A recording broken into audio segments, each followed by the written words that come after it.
What's going on, guys? Welcome back to the Ultimate Road to Glory series. Skill upgrades, weak foot upgrades have all dropped on the game, so I want to speak about the ones that are worth talking about, and later on in this video I've put together a different style of breakdown. So instead of me just talking over the clips that I've got from the Weekend League, I've paused it. I've got the frames where I'm making decisions to really give you guys a little bit more advice. I know a few people have been asking for that, so it may help you when it comes to defending and attacking. If you like how I've done it for today's episode, make sure to drop a like and let me know in the comment section, and I'll do it in the near future.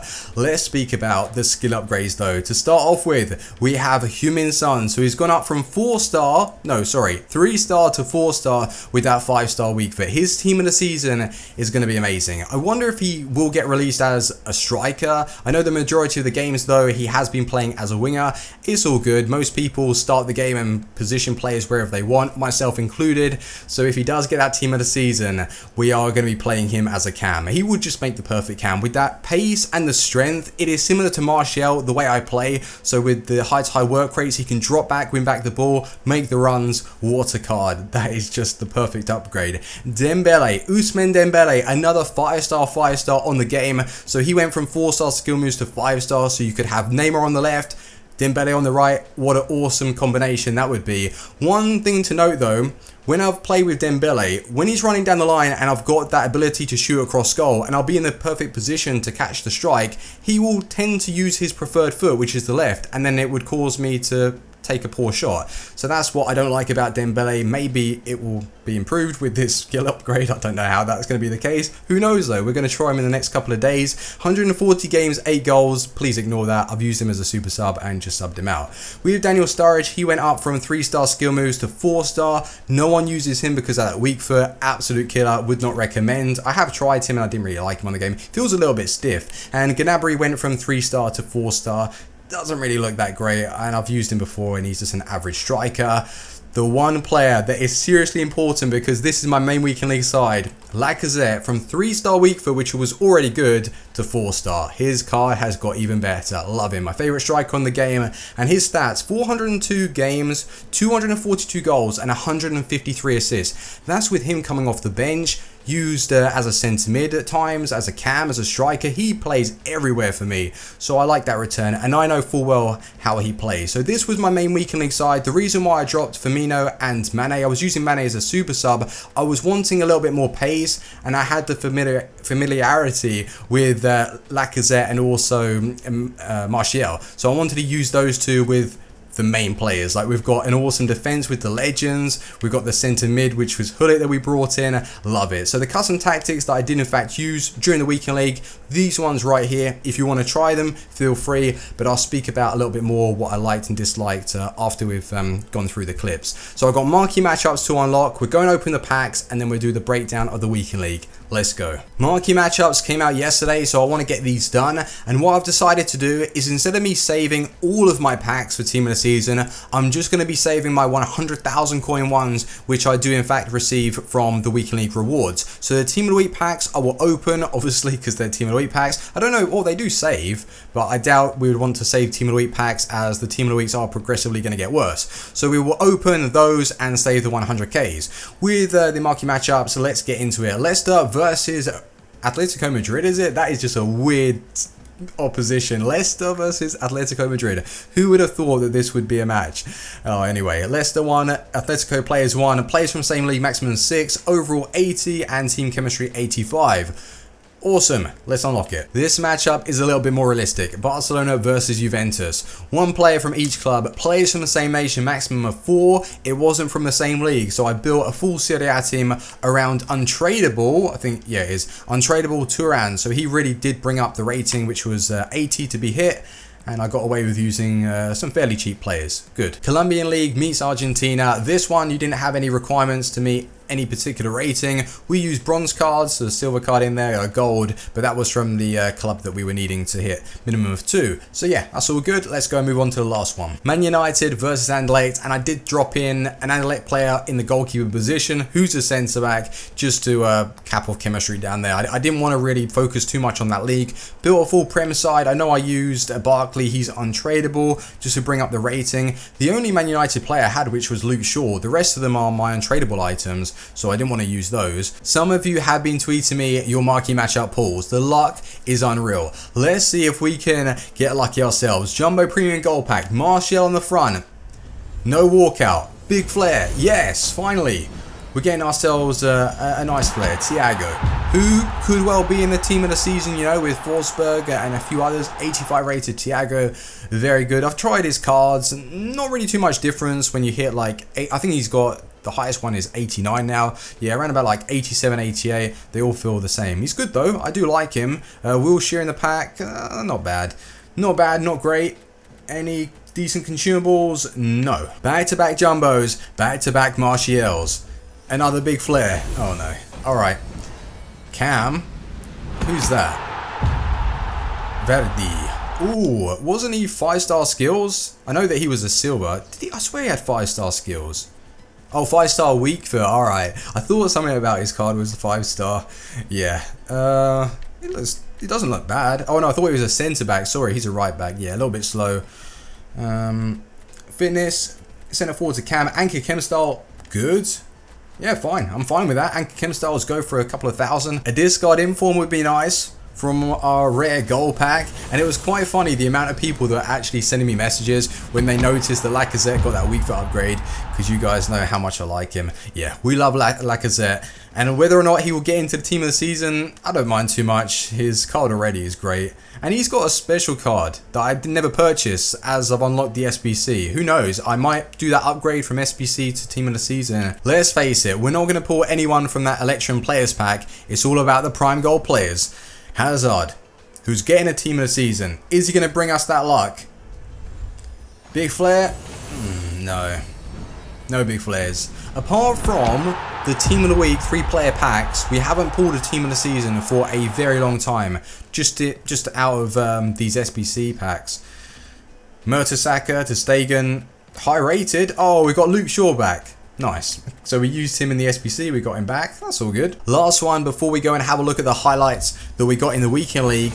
And that's a big flare. I'm surprised with that. Centre back, Juvedes. 84 rated. That's our highest player that we got in this pack opening, and it's from one of these. Oh, that's not... I swear he's expensive. So the worst pack turned out to be... Oh my. So yeah, so the worst pack actually turned out to be good. I'm going to sell him for...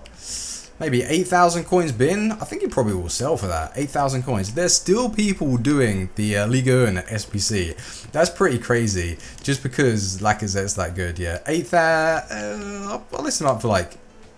8.3. Yeah, list him up for 8.3. Hopefully he sells and store the rest in. Right, let's go and start the breakdown of the Weekend League. So I know some of you guys have been asking for a little bit more advice when it comes to defending and going forward. So what I want to do is really break down and highlight the clips behind the decision making and thought process of why I'm doing these things. So with this clip, for example, his attacker, that is the danger man. He's wanting to play that pass in behind. So that freeze frame just showed you I've switched from Rio Ferdinand to Laurent Blanc to mark the runner.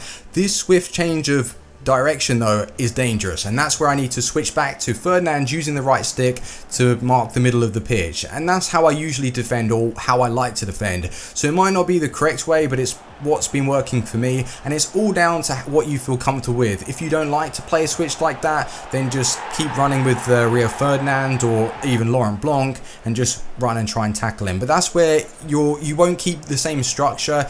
Here is just a simple clip to show you the timing of the pass. If you look at I think that's Chris Smalling in front of Modric, there was a 2 body gap distance, and that's what's going to be popping up a little bit more later on in the clips. I've got a couple more examples where I've already released that pass. So I've powered up, I've released it in that clip, and you've got the 2 body gap, and that's where you really want to start timing your passes and really wait for your runners to make that correct run.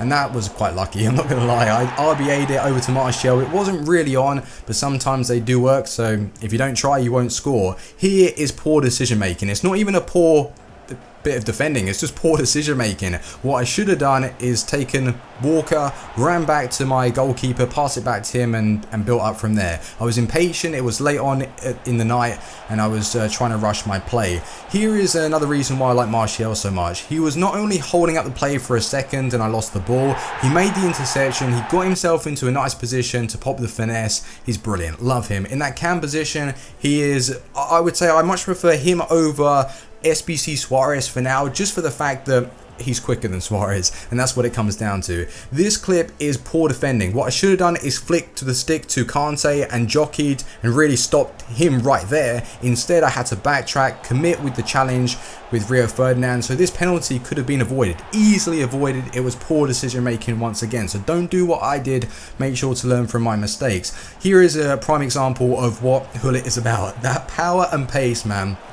He is a damn right monster. My favourite centre mid on the game, without a doubt. 2.4 million I spent. I would probably give 2.5, 2.6. He's that good. He's such a good player. Here, yeah, I'd say that's a little bit lucky. I got not only the challenge in with Rio Ferdinand and another tackle that I thought I made with Laurent Blanc, and he got past. But with Ronaldo, I can't have it all my own way. I know that when I've used Ronaldo and I've got those lucky rebounds, I know what it's like. So yeah, it happens. Sometimes it happens against you. With this, once again, Gullit using his power and pace. I know that it was Griezmann trying to outmuscle me, but that wasn't going to work. And here, he committed.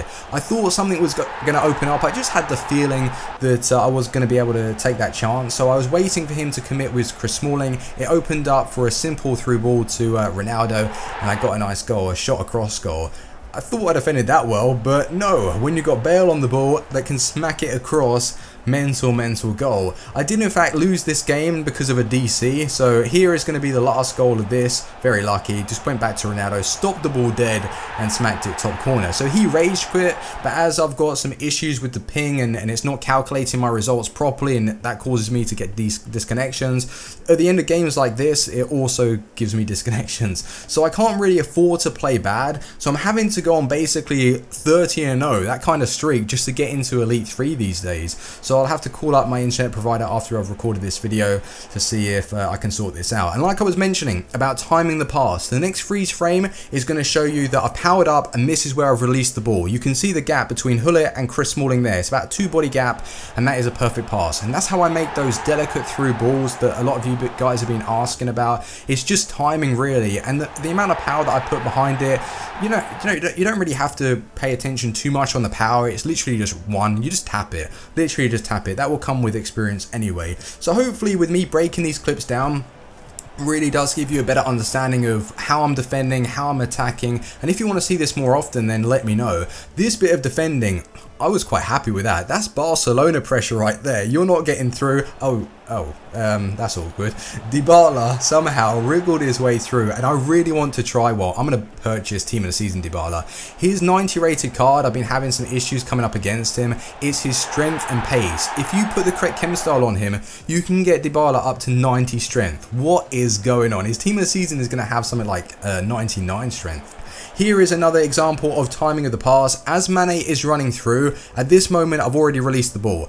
That's a little bit more of a 2-body gap just because of how quick Mane is. You need to play that pass a little sooner, and that's what won me the game. So it's just timing of the passes, and I was really happy with that. The last game that I'm going to show you, I think this is the last game. Is it? Maybe it's not. Well, this guy, Mr. Perfect, I think he does YouTube. I've played him a couple of times actually in the Weekend League, and I've won both games. Here I got very lucky with Kante. I had to do the apology celebration. That definitely shouldn't have gone in.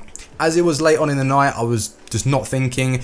At this moment, I should really jockey, hold LT, so I can contain and just mark that cut inside, which was coming. I knew what he was going to do. Instead, I just legged it forward with Gullit's pace and didn't defend that well. So once again, another goal which could have easily been avoided, but it wouldn't have mattered anyway because this is a game which I got disconnected in. I should have done a low-driven strike. But anyway, it didn't matter. I got disconnected from the EA servers, and that was another loss, and I didn't even complete my games. I was too mad. I had 2 games remaining, and I just couldn't deal with it. I had to go to bed. Anyway, let's go back into the team. So this week, I just finally hit my weekly breaking point.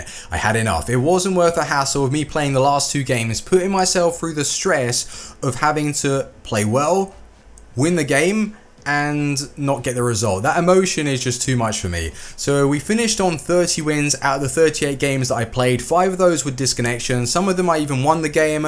A few of them I was winning during it. I just kept getting disconnected. So the 3 that I lost, the genuine losses, one which was very close, the last 2 I got beaten by the better players. So that's fair enough. I'm not too bothered about that. It's just the DCs that are really doing me in right now. 3 weeks it's been like this. So 3 weeks ago I got 6 disconnections. Last week it was 4. This week it was 5. Wow, like that's just not good enough. If I'm wanting to get elite and I play bad, I would never even be able to get into elite. So this week I was playing some really good FIFA. The team that I put together, I absolutely love it. And if you're wondering, me not completing my games, is that going to jeopardize my chances of finishing an elite 1 monthly? Not really. We're already on 63 wins and I get an average of like 30 wins every single week. So we're fine. It's all good. We should be able to get ourselves elite 1 for the month, because we're not going to get top 100, that's for sure. So after this video, I'm going to go and call up my internet provider, see if we can sort out the ping, and I'll let you know how I got on. Because I don't even think it's a problem with EA. I think it's my connection. So drop a like on the video, guys. If you've enjoyed today's episode, let me know your thoughts with the Weekend League breakdown. Hopefully, with my mistakes and what I'm doing, it will open up your eyes to how you're supposed to defend. And yeah, if that helps, let me know. Thanks for watching. Team out. Peace.